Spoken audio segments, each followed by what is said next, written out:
बात करते हैं देश की उस जांच एजेंसी के एक्शन की जिसका नाम आज की तारीख में उत्तर से दक्षिण तक और पूर्व से पश्चिम तक राजनीतिक गलियारों में गूंज रहा है और जिसके रडार पर देश के बड़े बड़े नेता हैं, जिसमें मुख्यमंत्री, पूर्व मुख्यमंत्री तक शामिल हैं और बड़े बड़े अफसर भी इस स्कैनर पर है। जांच एजेंसी का नाम तो आप समझ ही गए होंगे, नाम है ईडी यानी प्रवर्तन निदेशालय। आज दिल्ली जल बोर्ड से जुड़े मनी लॉन्ड्रिंग मामले में ईडी ने बड़ी कार्रवाई की। आज रडार पर आम आदमी पार्टी से जुड़े नेता और उनके ठिकाने रहे। आपको एक एक नाम बताएंगे, लेकिन आज के एक्शन में खास बात यह रही कि आम आदमी पार्टी ने भी ईडी पर कई आरोप लगाए, ईडी की जांच पर कई सवाल उठाए। इन आरोपों पर भी आगे हम चर्चा करेंगे, लेकिन पहले बात करते हैं आज हुई ईडी की कार्रवाई की।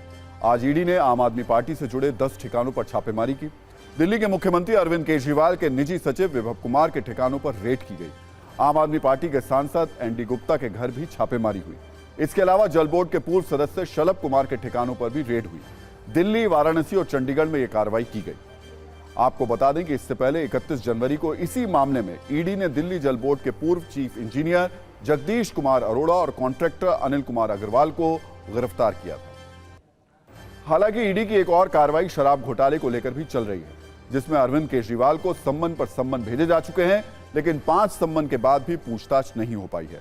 आज जल बोर्ड मामले में ईडी के एक्शन के बीच आम आदमी पार्टी ने जांच एजेंसी पर कई गंभीर सवाल उठाए हैं।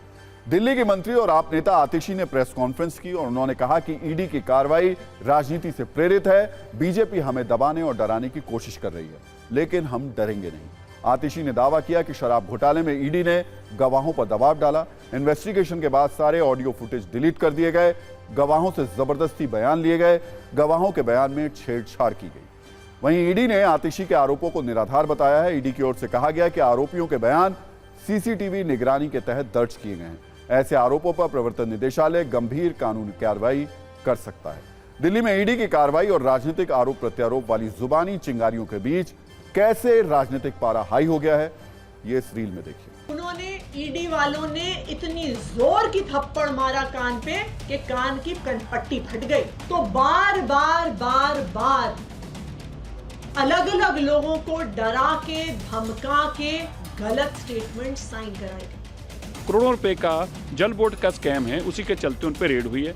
आतिशी जी, अगर किसी गवाह ने ईडी को बयान दिया है और उसको बदल दिया गया है तो कोर्ट के सामने केस है, वो गवाह जाकर कोर्ट के आगे बताएगा। ये पूरा केस बयानों पे आधारित है, सरकारी गवाहों के बयानों पे आधारित है। अब ये भी पता चल रहा है कि जो बयान कोर्ट ईडी में सबमिट कर रही है वो बिल्कुल डिफरेंट है उन बयानों से जो जो विटनेसेस ने दिए। इस कारण से आज दिल्ली को जिस प्रकार से लूटा गया है, तो मुझे लगता है कि जो गुनाह आपने की हैं उससे आप बच नहीं सकते और गुनाहों की सजा आपको मिलेगी। आज चाहे दवा हो, चाहे दारू हो, चाहे शिक्षा हो, चाहे लैब टेस्ट हो, चाहे मोहल्ला क्लिनिक हो, चाहे शीश महल हो, ऐसा कोई विभाग नहीं जहां पर आम आदमी पार्टी ने लूटा नहीं।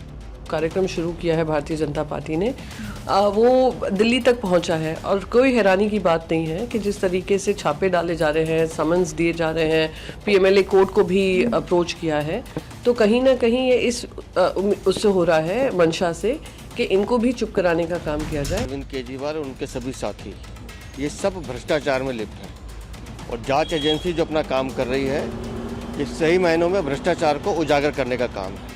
चुनाव में मोदी जी की पार्टी हार रही है, तो ईडी, सीबीआई, इनकम टैक्स जो उनके फ्रंटल ऑर्गेनाइजेशन की तरह काम कर रहे हैं, उनको उन्होंने काम पे लगा दिया। और अब आपको समझाते हैं कि जल बोर्ड में घोटाले का पूरा मामला क्या है, जिसे लेकर आज दिल्ली का सियासी तापमान चढ़ा हुआ रहा।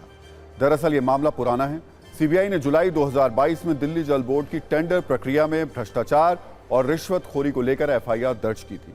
सीबीआई के एफआईआर को आधार बनाकर ईडी ने दिल्ली जल बोर्ड की टेंडर प्रक्रिया में अनियमितताओं के 2 अलग अलग मामलों की जांच शुरू की, जिसके तहत आज छापेमारी की गई।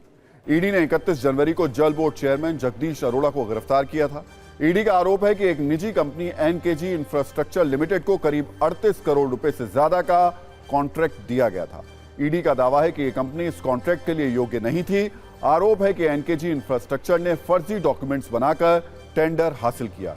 ईडी का आरोप है कि जगदीश अरोड़ा ने 3 करोड़ रुपए कैश की रिश्वत ली थी। अब जगदीश अरोड़ा से पूछताछ के बाद ये रेड डाली गई।